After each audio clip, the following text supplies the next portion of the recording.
Hi and welcome. You're listening to the X22 Report. My name is Dave and this is episode 692 and today's date is June 13th, 2015 and the title of this report is IMF in China to review the reserve status of the Yuan.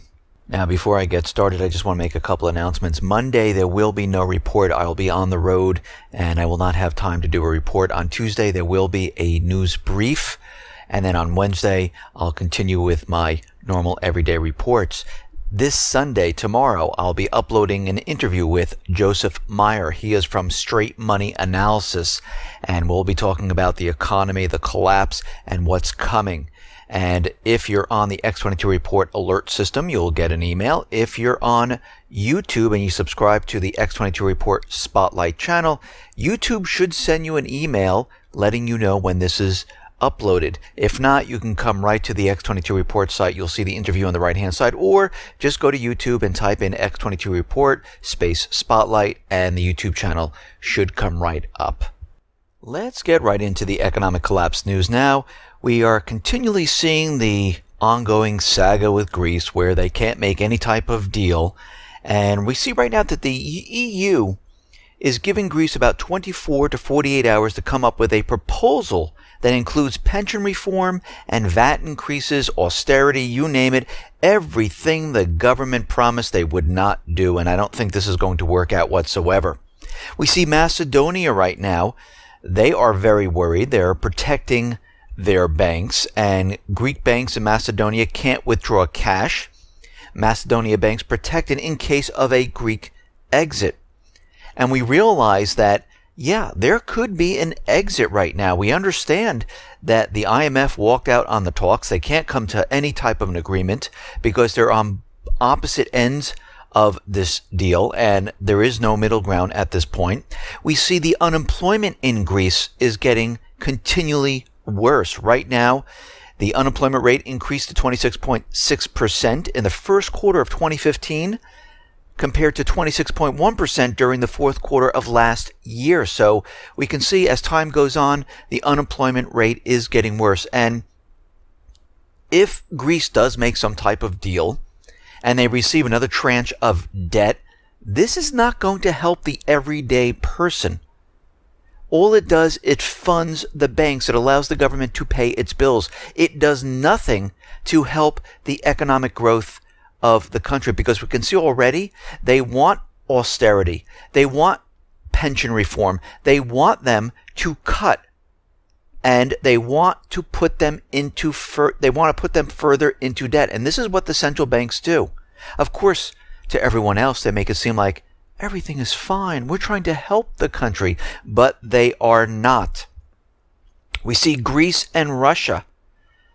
They are getting ready to sign the Russian gas pipeline deal, and we can see right now that Cyprus is also due to hold a meeting with Russian President Putin on the sidelines of the forum and talk about other issues. Now this could be where he's going, and they're going to discuss the next move of maybe going with Russia, joining the BRICS. And we're going to have to watch that very closely. While this is all happening, the people are very nervous, and we're starting to see that people are continually taking out their money from the banks. We understand a lot of people have been lining up at the ATMs, going into the banks, taking out money, and we see Greek depositors have yet yanked another 600 million euros from the local banks. They understand what happened in Cyprus. They do not want it happening to them. They want their money in their hands, under their mattresses, in safes, someplace safe where the banks can't touch it. Because the banks, they're the criminals in this scenario. Think about it. They're holding your money hostage. They're saying that you can't access it. And they're giving you worthless bank stock. And we can see that the Eurozone, the IMF, they are preparing, and I think they've been preparing for quite a while, for a default scenario where Greece defaults and they leave the Eurozone, because we see right now senior Eurozone officials, they have started discussing the scenarios of a possible default by Greece. So they are getting prepared right now. They're getting ready for something to occur. Now here in the United States, the central bankers, the U.S. government, they're continually telling us that everything is absolutely fine. There's nothing wrong here. And we see the UMich sentiment has increased from 90.7 to 94.6. And everyone's like, oh my God, consumer sentiment is up. Everything is fine. Well, this is based on people thinking that they're going to get an increase in wages. They're going to get a raise. They're going to be making more money. They're going to get a better job. So if we look at this, gas prices are increasing, food prices are increasing, and the people are hoping that they get a better salary, they get a better job. But when we look at this, we can see that this is not going to happen. I understand hope. Hope is a good thing. But in reality and facts, we see that this is not going to occur at this time because we are taking on more low-paying jobs, losing the high-paying jobs. And as time goes on, we're seeing more retail stores close, more layoffs, and more corporations continually laying off the people. We see the prices of food continually skyrocketing, even though the central bank and the U.S. government is telling us, no, there is no inflation. Beef prices hit a record. They're up 30% in the past 2 years. Beef and veal prices index just rose to a new all-time high of 260.8, up 12.3% from a year ago and 30% in the last 2 years. Every time I go to the market, I have 4 children, 6 people in my family. Food continually goes up. Products are shrinking. We're getting less for the money, and I'm paying a lot more each month. And this is why we see the older population going back and getting these part-time jobs, because their retirement plans that they were hoping would give them great interest, give them great returns, they're not making it. They can't keep up with what's going on right now. We're even seeing fuel prices starting to increase. If we look back from January of 2015, we were at around $2.10. Then if we look in March, the average is around $2.50. And now we're getting close to $2.80. It is continually creeping back up to where we were. And of course, the corporate media and the U.S. government is telling us that retail sales, this is the best we've seen it. It's up by 2% or 2.7%. This shows us that the consumers are back spending. And if we zoom in on the data and we look at really what happened, all they did was manipulate it. They seasonally adjusted it to make it look better than it really is. Actually, if you look at the real retail sales, they increased by 1%. That is it. But when you look at the graph, we are in a downward trend for retail sales. If we go back to the holiday season, where we were at around 5% or so, and then we look and we go further into February, then to March, we have a deep decline down to 1.8%. Then it dropped again this month to 1%. This is the unadjusted level, the non-manipulated level of retail sales. How can retail continually going up when we see more and more stores closing and people are being laid off? Not just that, we're seeing people laid off in the major corporations. These people are having full-time, high-paying jobs. And it's not like, 500 people. We're looking at tens of thousands of people.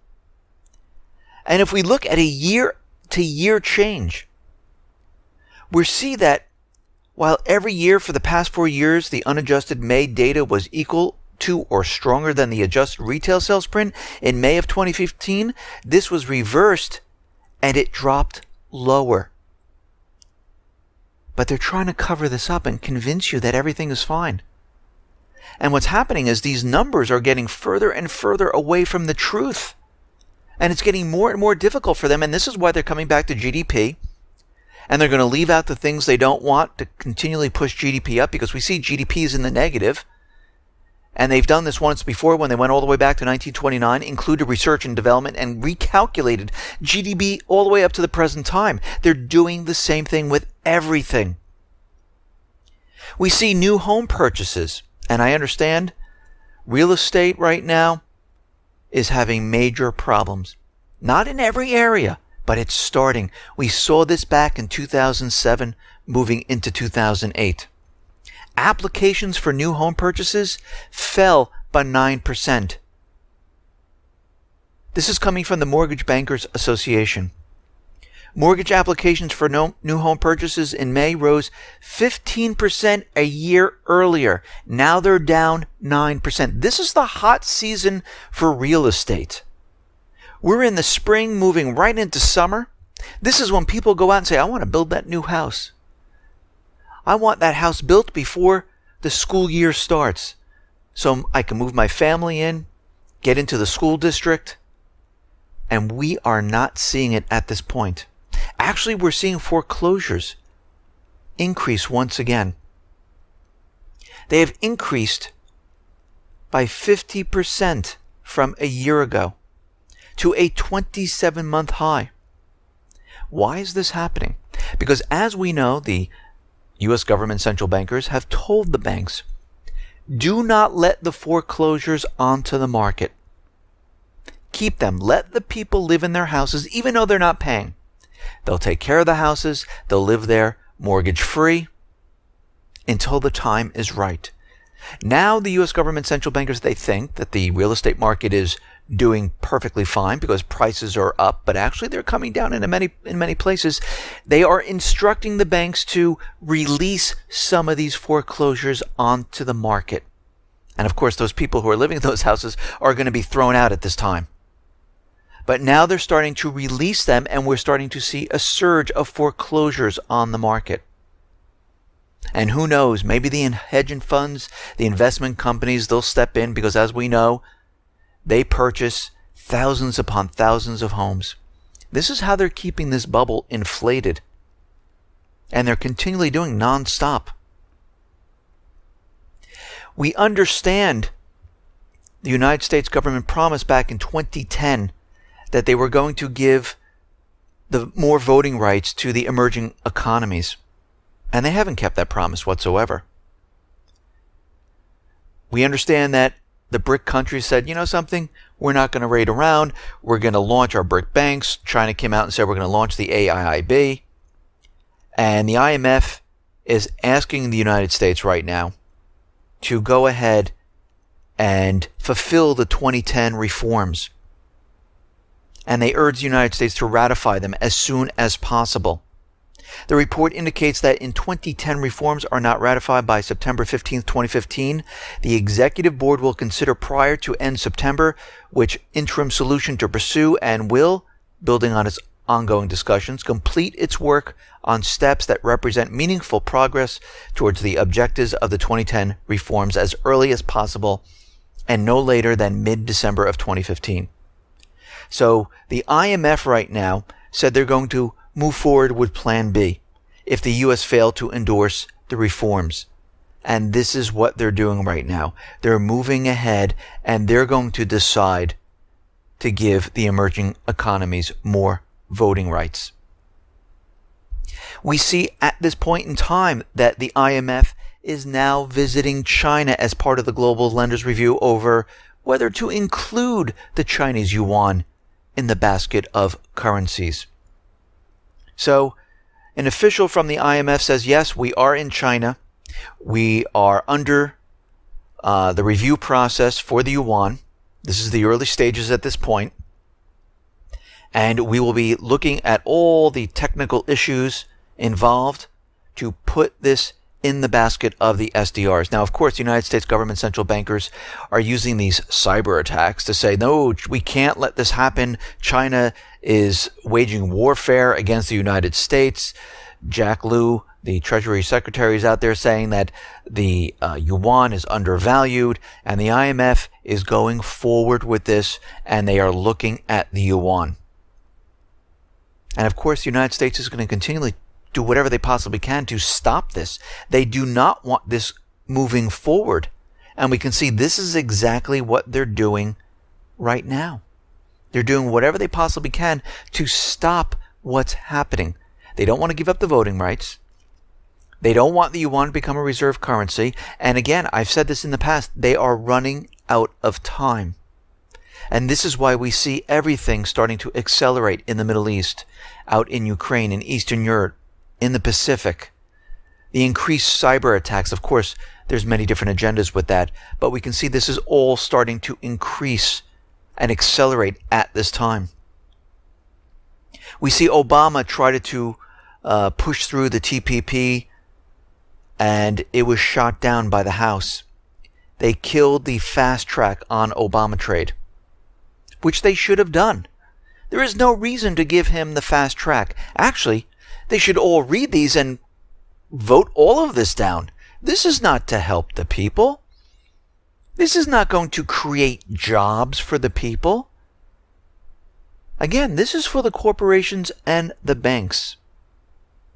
We see the government is trying to push the CISA cyber legislation because what they want is all your private information from all these corporations, because as we know, they push through the USA Freedom Act, which allows the corporations to capture all your information. They're spying on you.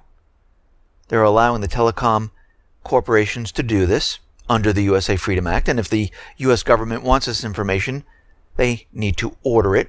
But with CISA, the companies can pass this information along and they will not be held liable. And this is why they're trying so hard to pass this. And this is why we see them pushing the propaganda that China has attacked for the second time. And this was during the Senate vote on the cybersecurity bill. And of course, the Senate did not vote for it. So it did not work. Doesn't mean they're not going to try again. We will probably see this once again because they want the cyber legislation passed. And again, we know the government is continually spying on every single American. Obama went to the secret court and said, you know something? We need to continually spy on everyone. And everyone needs to protect themselves. Just like you protect your home. You take a key, you lock your door, you close your windows. The same with your own electronic data. It's the same thing.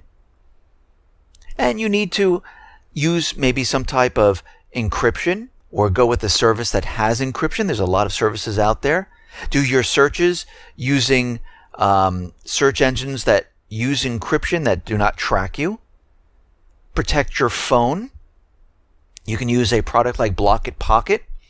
Basically, it's a little sleeve that you slip your phone into. It's made out of steel, copper, nickel. It's interwoven into a fabric, and it blocks the signal to your phone. It also blocks out the harmful radiation when you talk on your phone. So it has two pluses. They also have other products where you can slip your credit cards into a little pocket where those people with scanners who walk by you who try to get your information, the signal is also blocked. So they have many different things you can use. And there's many different ways of using it. And all you have to do is go to these sites. I mean, blockitpocket.com. It's easy to find. You can use Start Page for your searches.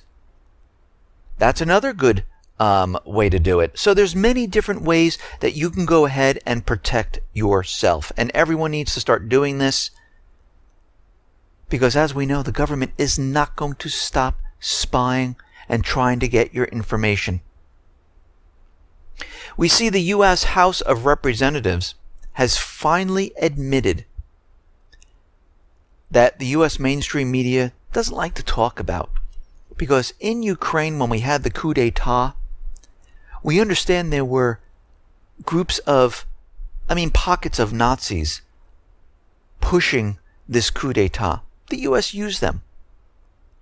And reporter Robert Parry has reported that, yes, there were Nazi stormtroopers that carried out this bloody war. And right now, the U.S. House of Representatives had just voted unanimously to bar U.S. assistance going to the Azov battalion because of its Nazi ties. But no one likes to admit any of these things.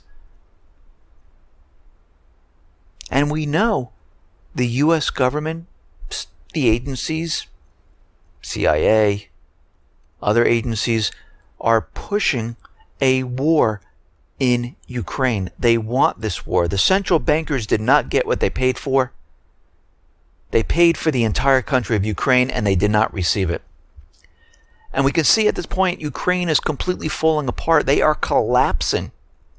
And they owe Russia a payment, an interest payment of $75 million. This is part of their $3 billion euro bond.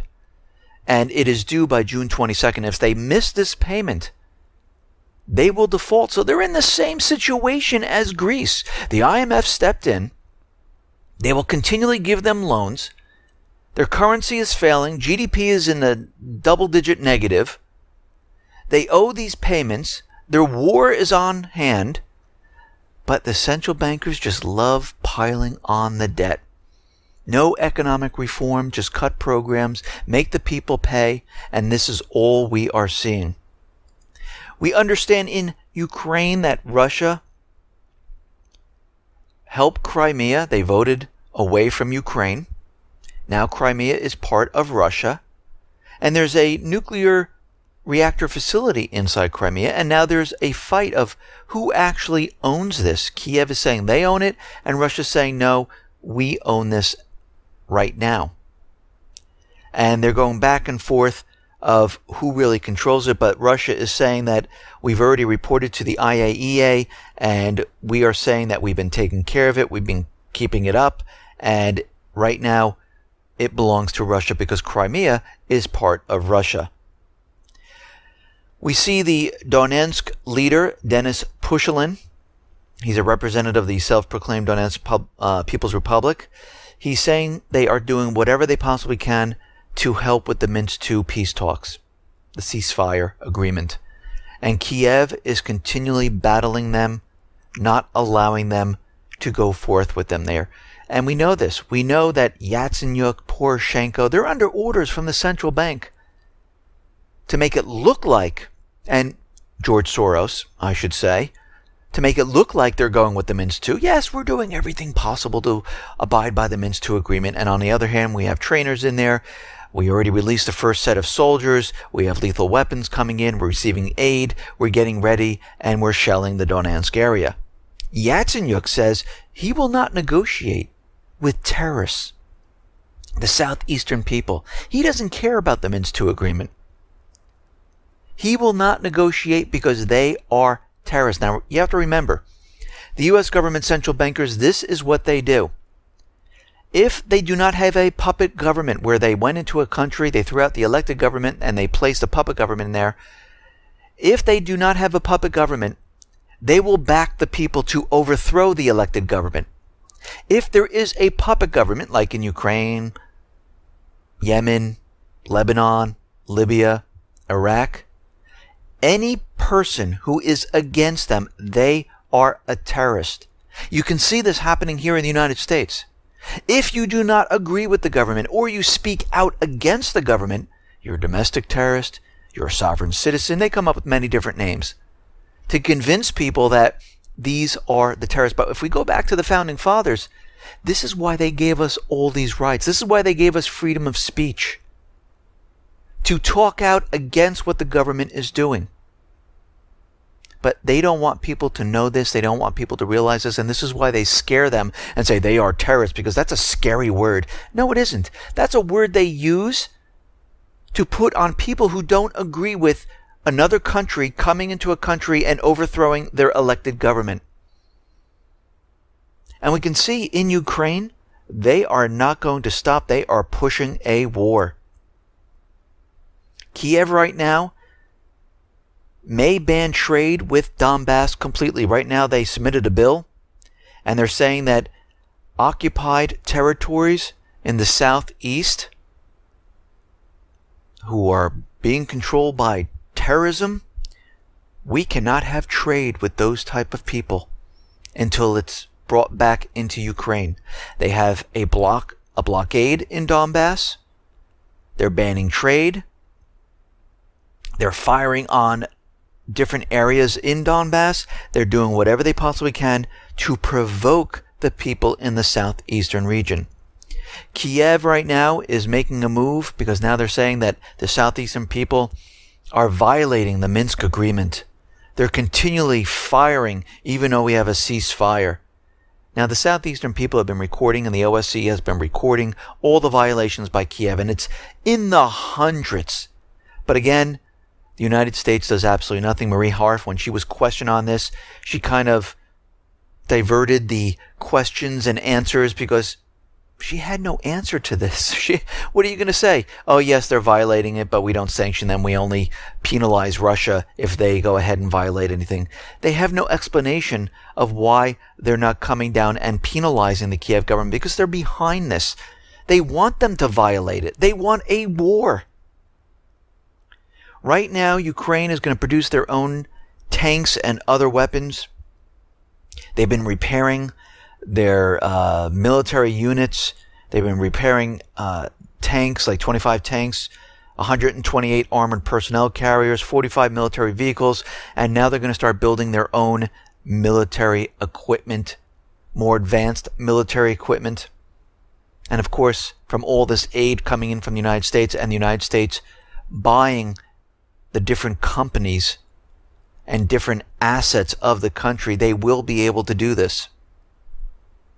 Experts are out there. Alexander Hug, Deputy Chief of the Special Monitoring Mission of the Organization for Security and Cooperation of Europe, is saying, well, tensions are rising high in Ukraine. The levels are increasing every day since June 3rd.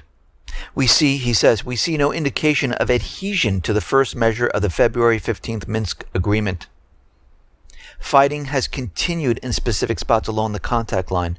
The division between territory held by the southeastern people and the Ukraine army since the agreement was signed, and we're continually seeing more and more fighting. He's saying if this isn't stopped, this could escalate into an all-out war, and it's getting worse as every day passes now. And we know this is what they're trying to do. Biden is in talks with Poroshenko, determining the next steps and measures in case of further escalation in Donbass. We saw this happen before. They come in, the FBI, CIA, Vice President, John Kerry, they meet with Poroshenko, and then something happens. We're seeing the same thing happen right now. We see NATO is simulating battles with Russia. NATO aircraft and soldiers held drills near the Latvian capital of Riga on Thursday. The NATO Sabre Strike 2015 drills are taking place in the Baltic states of Latvia, Estonia, and Lithuania, and this is going from June 1st to June 26th, and they're practicing different scenarios of Russia attacking. China is warning, stop the finger pointing, stop resorting to microphone diplomacy, and let's start talking about what is going on. Let's have a peaceful discussion that's happening in the South China Sea with these cyber attacks, because you are pushing the world into war. And of course, the United States government, they don't want to have talks. They like using microphone diplomacy. They like spreading propaganda because this is what they're trying to do. They're trying to provoke these countries. We see out in Iran, U.S. intelligence agencies has provided the IAEA with fake and false information, referring to claims included in the latest IAEA report about Iran's forbidden operations in Yerevan. And they were given this information saying that they were developing nuclear weapons. And Iran is out there saying, listen, they are ready to take the IAEA inspectors into any point they wanted but receive no response from the organization. They'll show them around showing that there are no nuclear weapons in this area. Iran has repeatedly said such documents are faked and forged by the American intelligence services against Iran's nuclear program. And they've been saying this for a long time now, that Iran is developing a nuclear weapon. It's been over 30 years, and they're always 3-5 months away. And none of this has ever been proved. The IAEA has never shown any of this. And we can tell that this is completely all propaganda.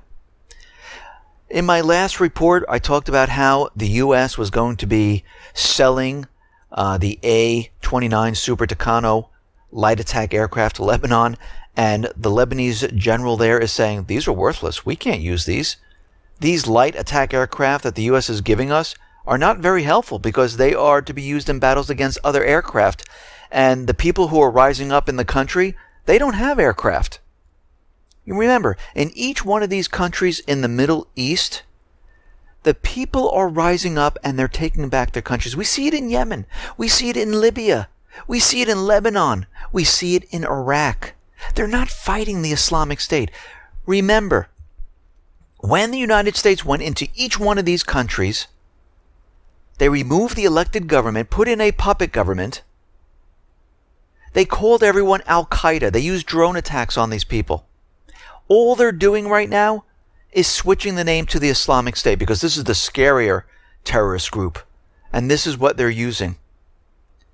But really, it's the people of the country who want their country back. And the general who's in the country saying these are worthless, these are people. They don't have aircraft. They're fighting on the ground. And the sale is a waste of money. But if you notice, the U.S. government, they want chaos in the region at this point because they can use the Islamic State. And they are just giving them enough to keep these people back. And sooner or later, once these people start to really make progress, like in Yemen, they bring in the proxy army to push them back.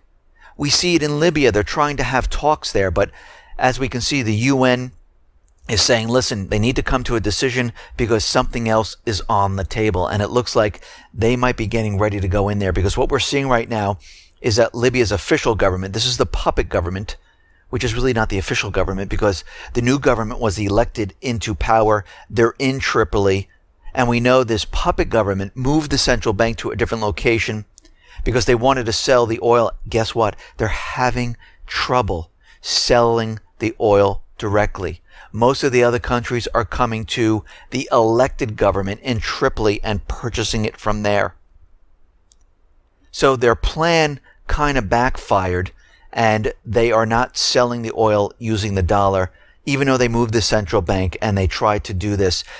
The elected government that's in Tripoli, they're selling the oil to any country that would accept it, and you don't have to use the dollar. This is why they're urging these two governments to come together and form a unit, a one government type of scenario. But I don't think this is going to occur. This is why they're saying they're running out of time, because as we can see, they are continually selling the oil, and the central bankers, they do not like this whatsoever. Now, this war with the Islamic State, which is a proxy which is the proxy army of the United States, Israel, UK, and other nations, it is costing the United States $9 million a day. So this is what we have happening right now. The United States created the Islamic State. They trained them in Jordan. They released them into Iraq to cause chaos, and they had them spread into Syria. They receive instructions. They receive military equipment. They get airdrops. They're making progress moving towards Damascus. The U.S. is their air force. They bomb the infrastructure of the Syrian government. And they're using the propaganda to tell us that they're fighting the Islamic State, even though they're supporting it. And this is costing $9 million a day. The United States has spent more than $2.7 billion on this fake military campaign against the Islamic State, which is really $2.7 billion to oust Assad. This is the plan, and to fight the people who are rising up in Iraq. And we know right now that their entire plan is to split up this region. And we can see part of their plan, which was introduced into the Iraqi government, which was rejected by the Iraqi government. There was a bill submitted saying that, yes, let's start splitting it up. The Sunni section, the Kurdish section, the Shiite section. Iraq's ambassador to the United States, Luqman Falih, is warning Washington about the danger of passing the National Defense Authorization, NDAA, amendment which would give direct military aid to Kurdish Peshmerga forces to fight against the Islamic State. He is saying this would pit elements of our society against one another and would create a dangerous precedent that would undermine Iraq unity and sovereignty at this time. What is he saying? The United States is submitting this amendment to help different sections fight against each other to split the country up. This is their plan. And we understand that Obama is bringing in more and more troops into this area, into Iraq, into Syria, because we can see the people are making huge amount of gains. And he told us there were going to be no boots on the ground. He told us that no, we're not bringing troops back in. But the president now is claiming that his administration is weighing the feasibility of committing combat troops to both the U.S. Senate and the House of Representatives. We have not yet made a decision on how we are going to address this rapidly deteriorating situation, but at this point I can tell you military action is needed.